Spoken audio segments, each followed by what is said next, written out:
Hello, and welcome to the Monster Painter. This week, I have my first encounter with Dungeons & Lasers Encounters. So one night early in March, I came home during an enormous snowstorm to find a FedEx failed delivery notice attached to my door. The Dungeons & Lasers crowd-funded Encounters set had arrived, but it was still in FedEx's possession.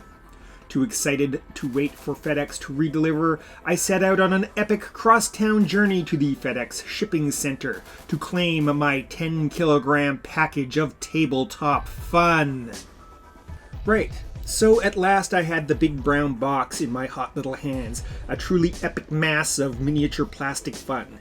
This avalanche of gray sprues started out as a crowd-funded project on GameFound by Archon Studios.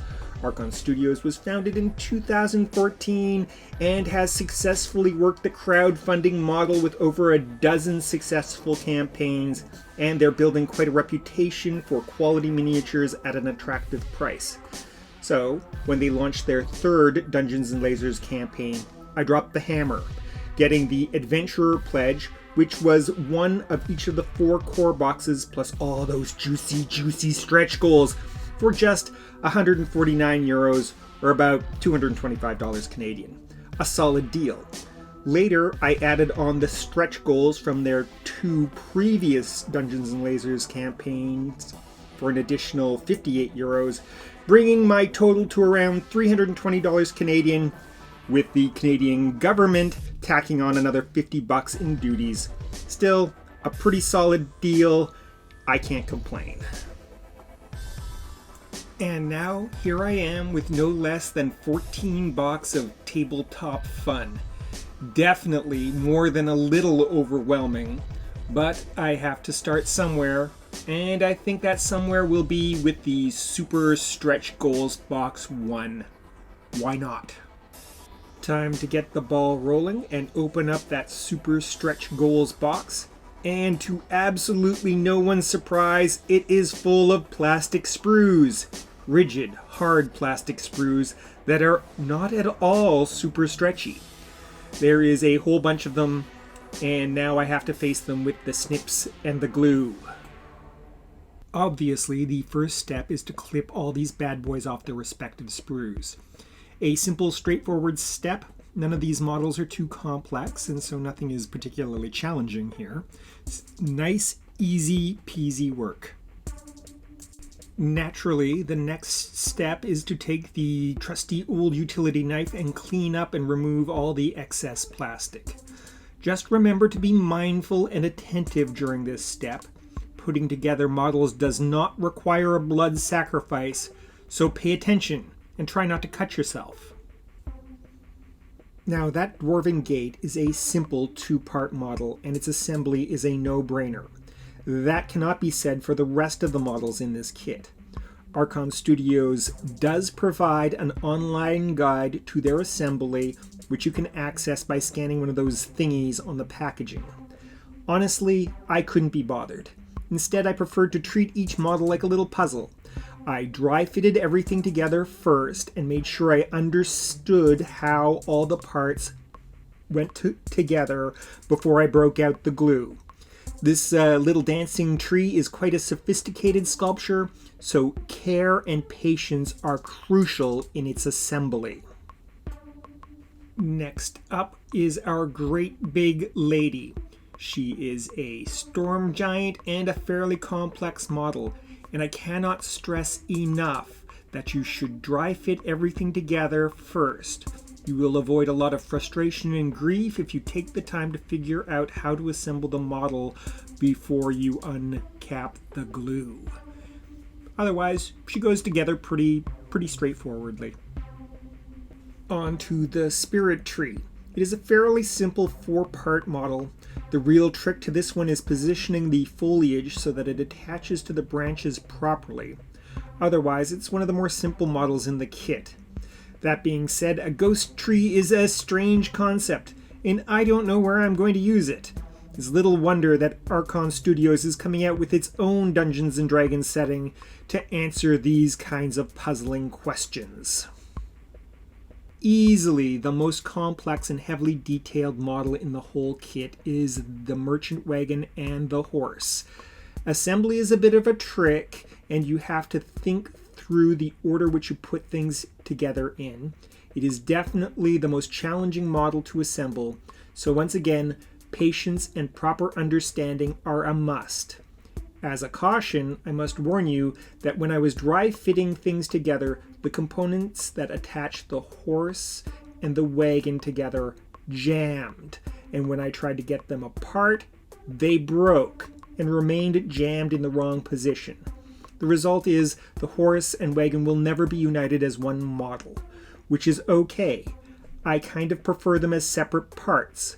But like I said, you do want to be careful putting these things together.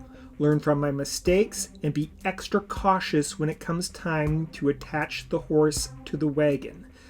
That being said, I can see how this model will be really useful in gameplay. It will allow players to do some shopping while they're out in the hinterland, and the owner of this cart can hand out fetch quests and various other missions. I do rather hope that somewhere in all those other boxes there is a merchant model who can operate this traveling shop. The next 3 models all come off the same set of sprues. First up is the Rapunzel Tower. It comes in 4 quarters, just like the Swamp Hut and the Cage that we will get to later. Their assembly is pretty simple, but there is a trick.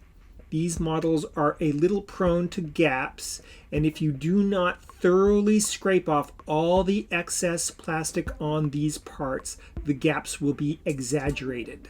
I mean it. Even a little tiny itty-bitty piece of excess plastic on the sides that fit together will make the gaps much more noticeable. So when you're cleaning up these models before you assemble them, do a very, very thorough job. It will save you a lot of headaches. This tower came with no less than 4 doors. I'm only attaching 1 because any more than that would look silly.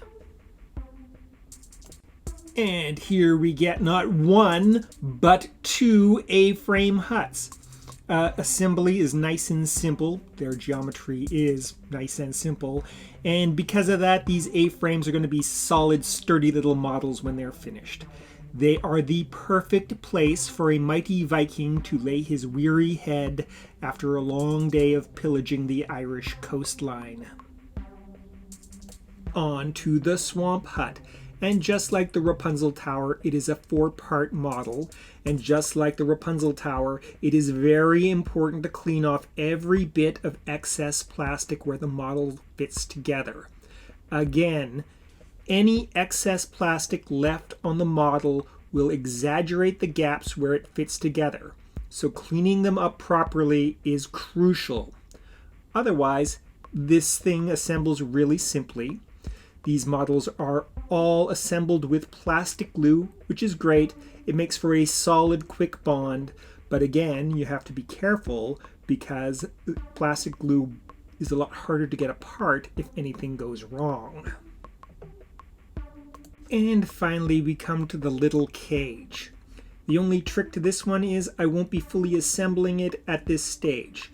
I will be leaving it in 2 halves so that I can paint the interior of the model when the time comes. Otherwise, if you put it all together now, I can't imagine how you would get that interior painted and make it look credible. Now that everything is all assembled, let's take a look at the models. It's quite a diverse selection of fantasy subjects. They are well-designed models with good quality sculpts. I have added some bases to the trees because they were rather tippy. It all looks very good, and I am rather excited to start painting this lot up. So, let's start painting. Naturally, the first step is to prime them up. A layer of acrylic gesso will do the trick for almost all of them. First up is the Rapunzel Tower and the Dwarven Gate. They are getting the same gray stone treatment. A layer of dark gray base coat followed by 2 progressively lighter, warmer dry brush layers of gray with a still lighter gray for the edge highlights. I will do up the tower roof with a light green base coat and a dark green wash. For more interest, I will do the pillars of the gate in a different color. This consists of a base coat of dark brown followed by a couple of layers of unbleached titanium dry brushed over top. They don't have a lot of details to fuss up, and I finish them off with a wash of sap green along the base. They are nice, simple models, quick and fun to paint up with a delightful end result. Next up is the Spirit Tree. These transparent plastic models can be a bit tricky to paint, and the less you do to them the better. So it is getting a simple paint job. Before I start that, I prime the whole thing with acrylic varnish. This clear coat will allow the washes that we will be applying to stick to the model. Bare plastic is kind of hydrophobic, and those thin transparent washes would just bead up and we would have a big mess. Once the varnish is in place, the paint will act properly and we'll get a good result. I am starting with a heavy wash of a mixture of magenta and color shift blue. This will be a transparent layer of paint that will help differentiate the leaves from the trunk and bring out the textures without heavily impacting the model's transparency. In what is essentially the only other step in this model's paint job, I will be applying a mixture of ultramarine blue, a very cool, deep, transparent color, with some matte medium. This will thin the paint and extend the transparency of the paint without breaking down the binder like adding a bunch of water to make a thin wash would. I am going to add some water to make the concoction into an effective wash, and I am applying the paint like it's a simple wash all over the trunk and branches, so it gets in all the nooks and cracks and brings out the textures and the mischievous details without significantly impacting the model's transparency. Unfortunately, I do all of this out of frame. Oh well, live and learn. What's next? Well, we have a dark brown base coat on the A-frames, the swamp hut, and the merchant's wagon. The three huts are all wooden and thatched, so they'll go together nicely. Dry brushing Naples yellow on the roofs, and bronze yellow and raw sienna on all the woodwork, followed by a light dry brush of a warm, very light gray to weather all that woodwork. A bit of unbleached titanium on the swamp hut's daub, and some details on the A-frame door, and they're all done up, lickety-split, and looking good. Oh my god, there's still more. Well, I got the base coat on the dancing tree and the crow cage. Let's do the dancing tree first. The trunk and branches of our sexy little tree have a base coat of bronze yellow. To this, I am adding a wash of burnt sienna to bring out the textures and give the model a sense of living wood. Now the tree's foliage has all been given a base coat of light green, a mixture of Hooker's green and Naples yellow. Over this, I am applying a wash of Jenkins green. This will bring out all that detail and all that texture. Next, I will be giving all the blossoms or berries or whatever they are a base coat of medium magenta. It's a nice, dense pink color, and it'll make those berries look sweet.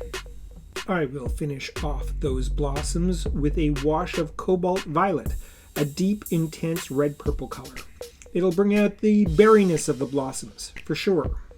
Now, I attached a Reaper base to both the Sexy Tree and the Spirit Tree, and I think that base needs a little work to look credible. To this end, I am adding some black lava textured gel I had kicking around. This is by no means a cost-effective approach to texturing bases, unless you're like me and you happen to have a jar of it lying around not doing anything. The bases have been given a base coat of permanent green light, a warm bright green, and now I'm adding a wash of sap green, a dark earthy green, to bring out the textures of the lava textured gel. Later, off screen, I will add a dry brush layer of a still lighter green mixture of sap green and Naples yellow to finish the whole thing off. And here is the Sexy Tree all finished up. She is looking good, swaying in the breeze. And don't those berries look so juicy and inviting? Oh yeah, and the spirit tree is also finished now. More spooky than alluring, and adding a unique spin to the idea of a haunted forest. And on to the giant miniature, or miniature giant as the case may be. She is really rocking an Athena vibe. I think she was supposed to be a cloud giant, and I was going for a cloud giant, but the color scheme worked out to be more frost giant. And that's okay. Everything is fine when the frost giant is this hot. And is she ever hot? She looks like a yoga influencer coming back from a conference in Bali. She's nothing to mess with and full of confidence. And at long last, we are at the final model in the kit, the merchant cart and the draft horse that goes with it. It's a dandy, characterful miniature full of details. Those details are going to be a real grind to complete. It's time-consuming and woozy-making, but these details are what really sell this model as a credible merchant wagon. I can see this thing popping up all over the place. Cities, towns, villages, the hinterland and the wilderness. Just about anywhere there is someone who wants to buy some ale, this cart could show up. Well, maybe not in a dungeon, but just about everywhere else other than an actual dungeon. Anyway, everything's finished up. Let's take a look at the final products. I do absolutely love this Dwarven Mine entrance. Easy to assemble, easy to paint with a great result.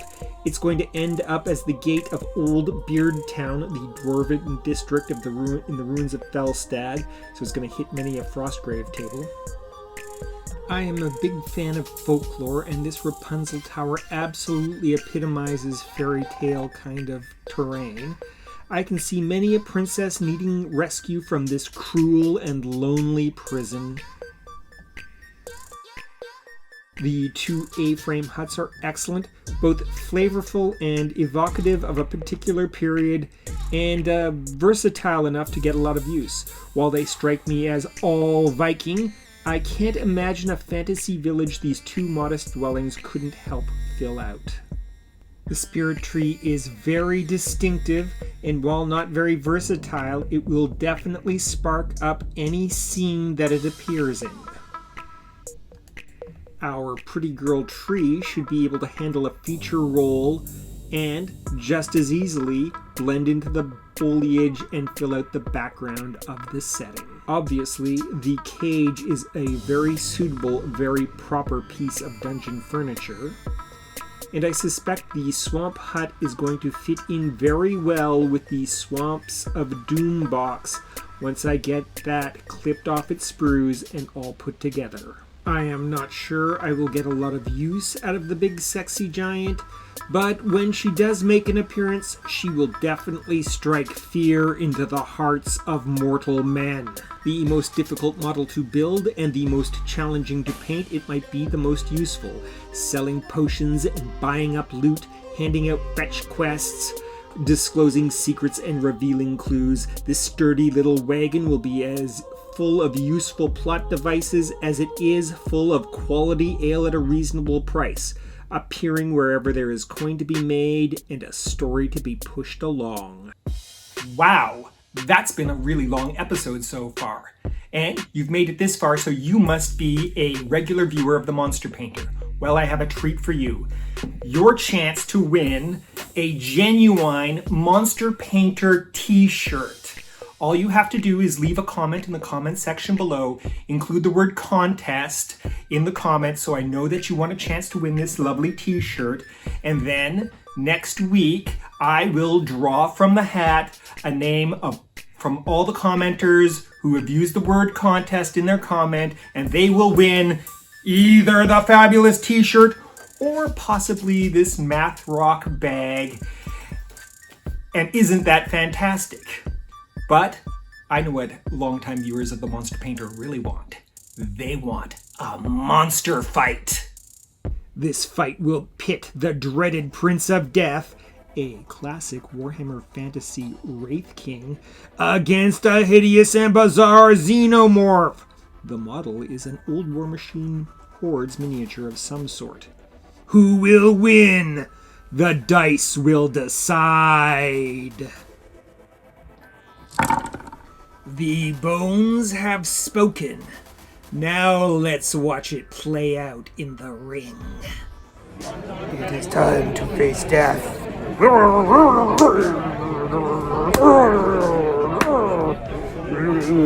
die.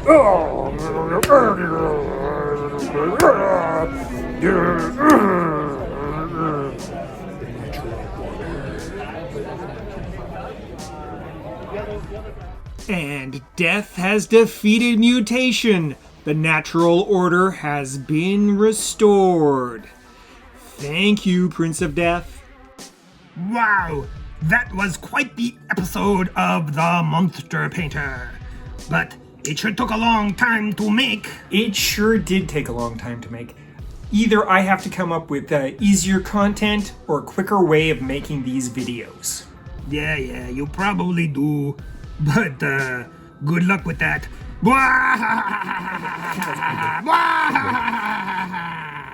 Next time on The Monster Painter, I take on the Dungeons & Lasers Land of the Giants terrain set. Wait! Oh no! Not again! Remember to like, Comment, subscribe, and ring the bell. ring the bell!